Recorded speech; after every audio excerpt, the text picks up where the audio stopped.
And welcome back to the Halftime Report. Let's get to our calls today. We teased it. We might as well start here. Palantir upgraded to neutral from underperform at Mizuho. They go on to say, while we continue to worry the shares could suddenly be subject to material multiple reversions at some point over the next few quarters, Palantir's uniqueness demands a great deal of credit. Joe, you on this one? They went to neutral from underperform? From underperform, yeah. Okay. That's all we started here. Yeah, the stock is up, I think, 400+% year to date. I have to be careful in this segment because we're 2 weeks away from rebalance 400%, and reconstitution. we're very close. In the last year, we're up 400%. Okay, last year we're up 400%.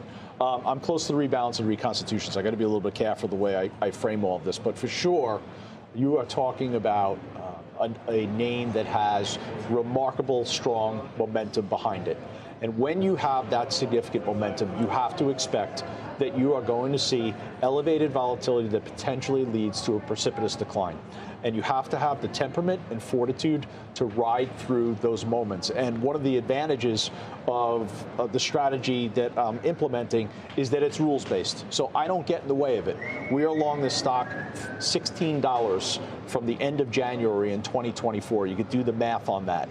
If I had discretion over this, I don't know that I would have stayed anchored into the position. So I think most important for the viewers to understand is that the temperament surrounding these high-flying momentum names is critically important, and you have to identify where you're going to say to yourself, the exit door is going to open for me, and where, in fact, you need to ride the patience through what I believe is going to be elevated volatility. We could easily see this stock down 25, 30% at some point.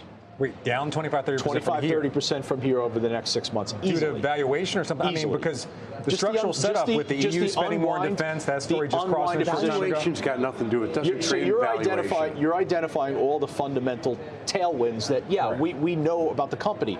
But what has happened now is this stock has taken the mantle as arguably the _1 identifiable momentum stock in the market. Okay. And that is really what's fueling the significant 400+ gain over the last 52 weeks. So you have to understand that. You have to understand how momentum trades. All right, Joe, I'm going to come over to you.